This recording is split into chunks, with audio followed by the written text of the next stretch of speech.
it's really exciting times. And when you have three elections happening in one year, it's a lot of people start hearing about things and paying more attention and get a little more excited about it. So I would encourage everybody to really like dig in and think about what it means, and really consider putting throwing your own hat in the ring. It doesn't have to be federal, and it doesn't have to be provincial.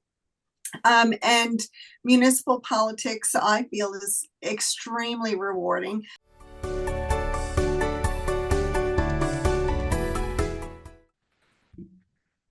Garney was in Nova Scotia, while Polyev and Singh were in the Greater Toronto Area.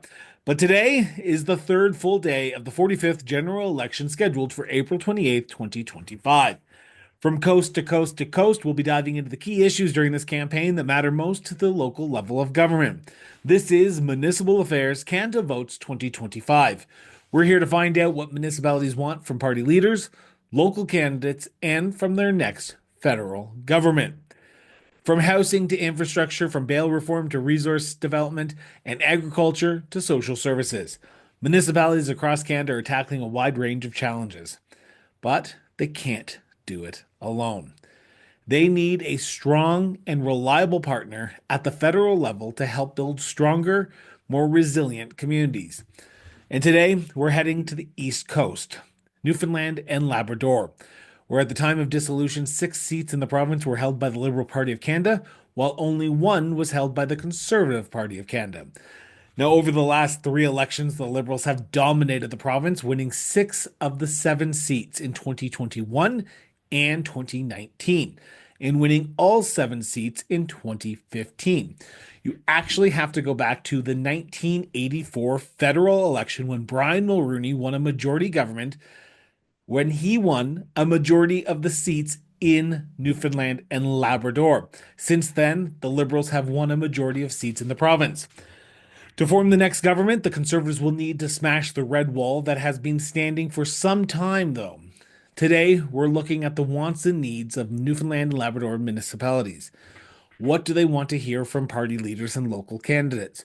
What priorities are top of mind as they look to the next federal government? Now, we are honored to be joined by Amy Coady, President of Municipalities Newfoundland and Labrador. Coady is one of the longest current serving municipal association presidents in Canada, and with that, brings a wealth of knowledge and experience to advocate for municipalities of all sizes and locations across Newfoundland and Labrador. She will share her perspectives on what Newfoundland and Labrador municipalities need from federal leaders and what MNL is hoping to see as Canada inches closer to April 28th, and how this federal election could impact voter apathy in the province as both municipalities and the province head to the polls later this year. So without further ado, let's go.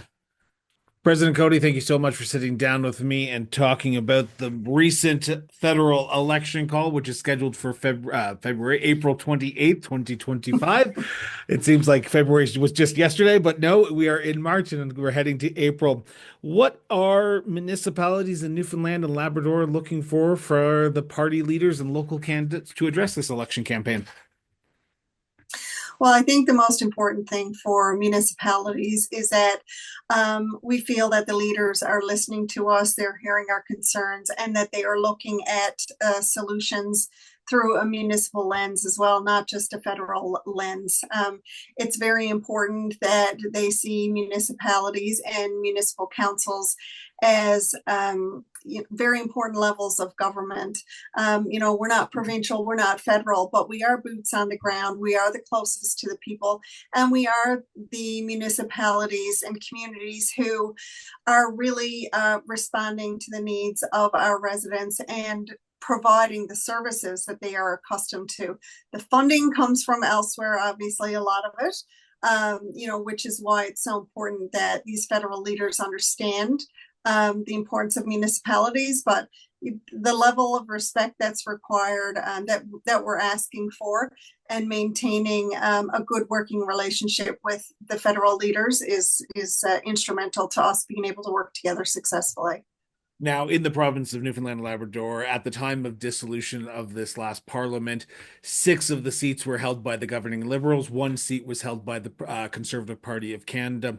As president, have you had discussions with the two main parties that represent your province, but also reach out to the NDP? Because back just one election ago, there was an NDP MP that represented St. John's. So have you tried to have conversations to let them know these are the concerns that we have in Newfoundland and Labrador?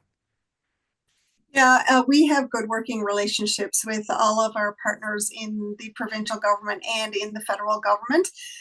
We maintain, regular communication with the members. Even up to last week, even with outgoing members, we're still meeting with, Minister Coady Hutchings talking about cell phone coverage and things like that. So, the relationship, regardless of what's happening, does continue, and that's very important. When it comes to dealing with, talking to the candidates and talking to the sitting members, we meet our FCM advocacy days in Ottawa. We always meet with the members who represent our communities. The FCM does a very good job of pairing us with, our related MPs and ministers, and make sure that we have those conversations.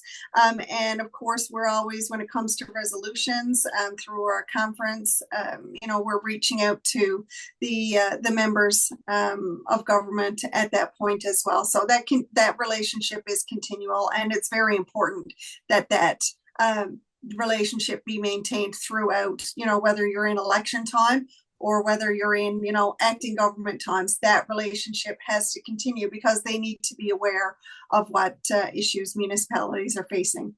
So, what are the issues in Newfoundland and Labrador? Because traditionally, and I think you and I would both agree that municipalities are not always knocking at the door at the federal level. They more are inclined to deal with the provincial level, but there are some issues that the federal government can come to the table and help municipalities out with. What specific concerns and requests or I shouldn't say requests, but issues are you looking for the party leaders and even the local candidates to address in this campaign? Mhm. Well, we are and have been talking a lot about cell phone coverage and broadband internet services. That's extremely important. It's a deterrent for a lot of communities being able to set up business, being able to work remotely. We're trying to attract, expats to come back home.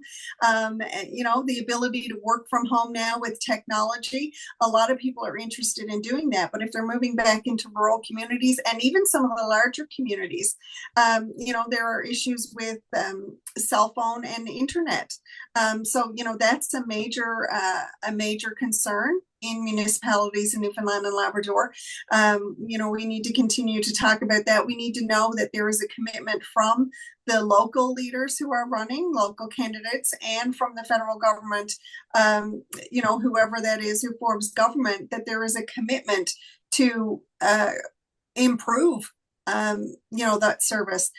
We talk about climate change, the ability for municipalities to have access to money that is necessary to do the improvements and to do the repairs when we experience damages from climate events. There's tons of issues. We're talking about, the tariffs that we're facing right now. There's a lot of uncertainty around the tariffs and how is that going to affect municipalities. We talk about the homelessness and the housing crisis and the Housing Accelerator Fund. A lot of communities have received Housing Accelerator funding. Is that funding going to continue? It'll depend on what government forms. So that's a concern of municipalities as well. So you mentioned two very big macro issues, whether it be housing, infrastructure, and then climate change. But you talk about an issue that I will be honest, probably is not the top of a lot of people's minds in other provinces, and that is cell phone coverage. I I'm one of these nerds that go back and look at old past election results, and your province has traditionally voted one way since 1984 when the Conservatives won a majority of seats in Newfoundland and Labrador.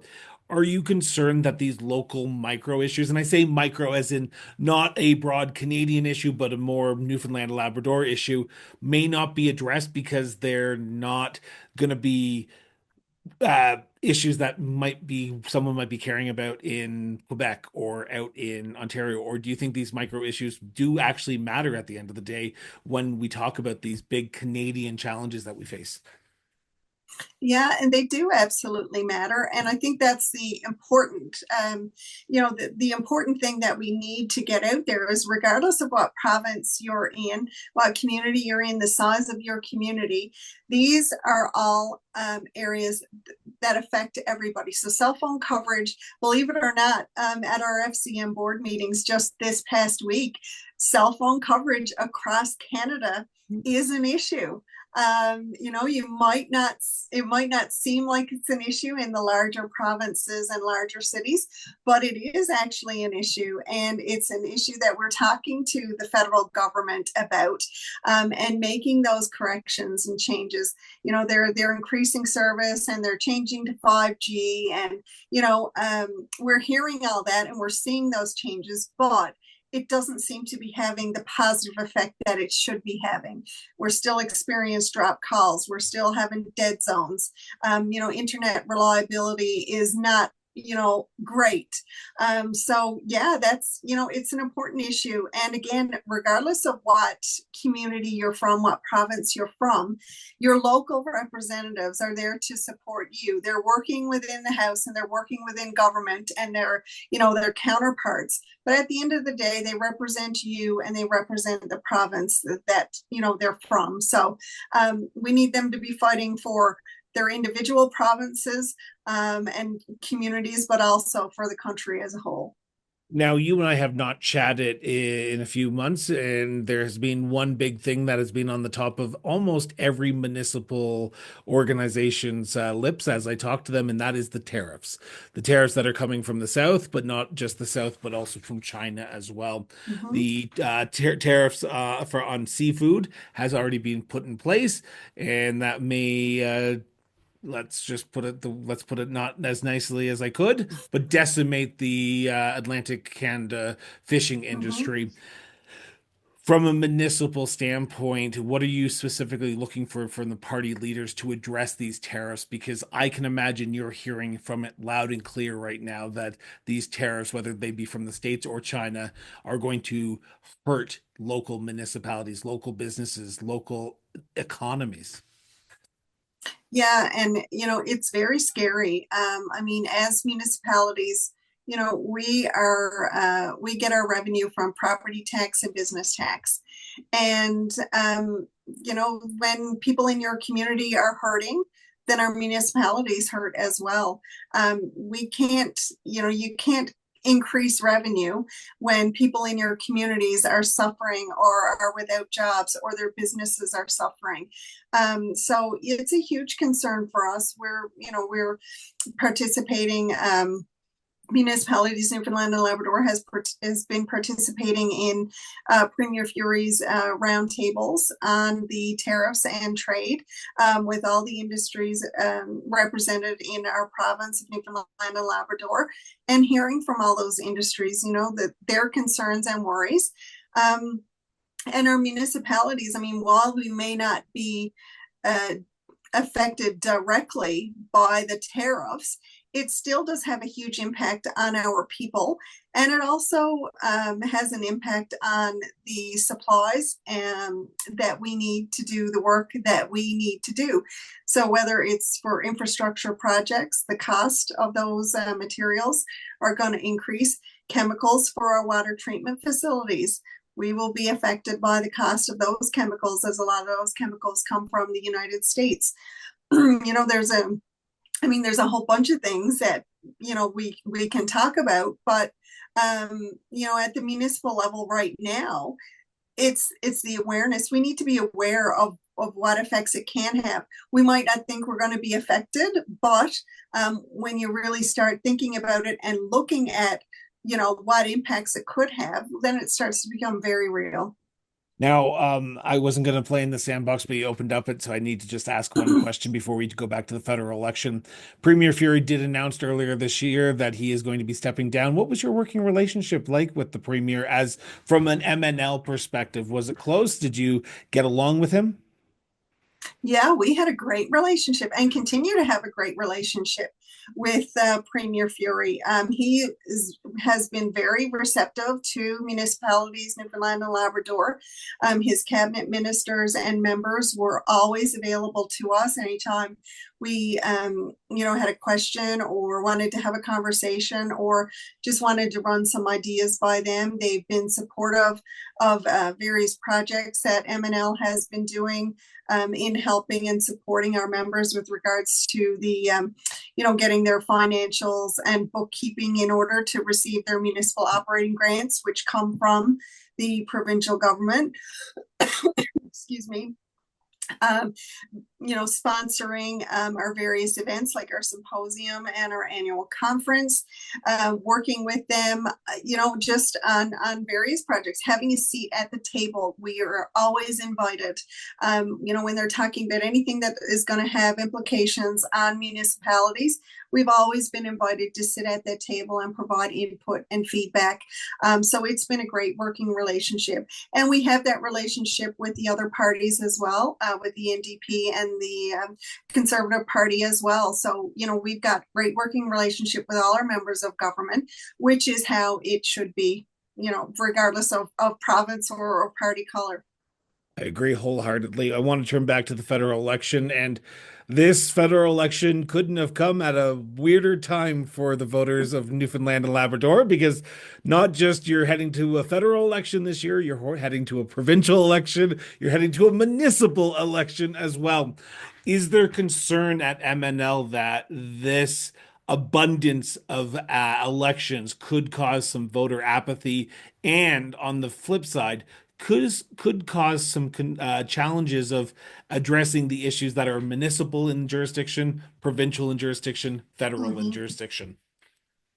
Yeah, absolutely. I mean, voter apathy is always a concern. I think our average is about 40% of eligible voters actually vote regardless of the election, whether it's municipal, provincial, or federal. Not great numbers, obviously. I mean, especially when you are elected official, you want as many people as possible to exercise their right. And it is a concern, but it's also an exciting time as well. The election talk, I'm hoping, will encourage people to pay attention to what's happening at the federal, at the provincial, and at the municipal level. And I would encourage them to be asking the federal and provincial candidates, how do they plan to support their municipality? Because that's going to be extremely important, in how our communities are sustainable and how we can move forward. So I'm hoping that it will generate interest, and will also encourage people to vote, or not just vote, but to become involved, become a candidate in the municipal elections. It's really exciting times, and when you have 3 elections happening in one year, it's a lot of people start hearing about things and paying more attention and get a little more excited about it. So I would encourage everybody to really dig in and think about what it means, and really consider putting throwing your own hat in the ring. It doesn't have to be federal, and it doesn't have to be provincial.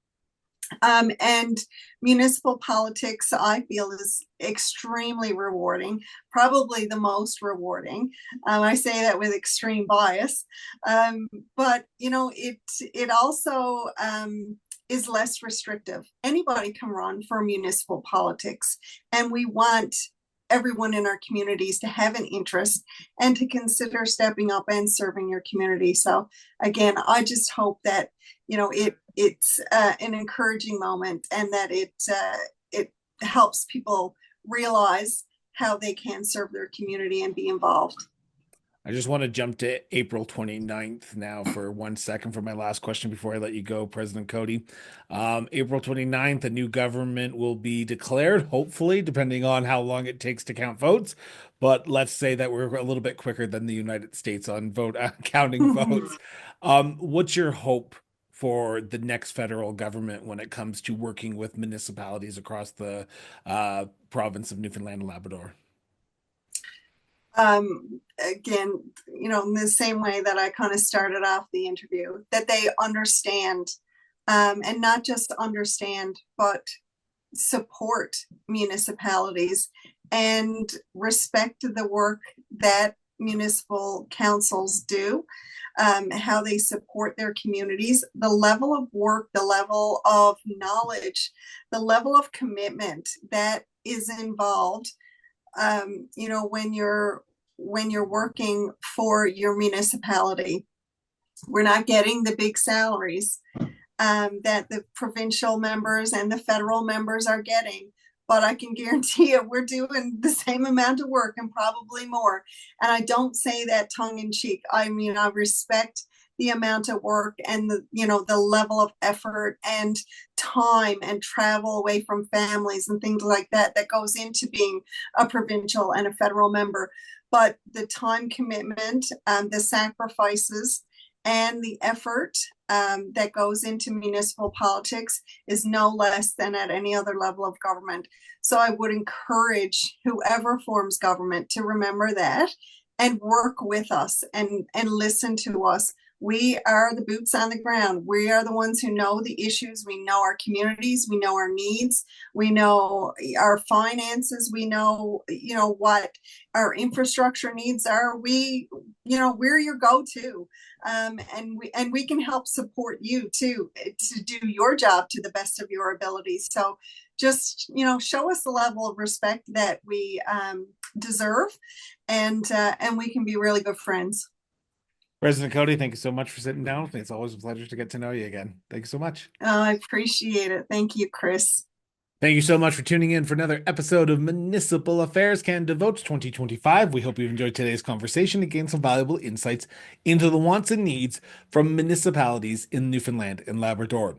Now, if you haven't already, be sure to subscribe to the show on your favorite podcast platform or on YouTube, or follow us on social media. Now, to learn more about the people in the communities that we feature on this show and our sister shows, be sure to subscribe to the show on crossborderinterviews.ca. Now, your support means the world to us. So if you can, share this episode with your friends, your family, and yes, even your community, and help keep the conversation going. Until next time, stay informed, stay engaged, and we'll be back with a brand new episode of Municipal Affairs Canada Votes 2025 tomorrow at 10 o'clock.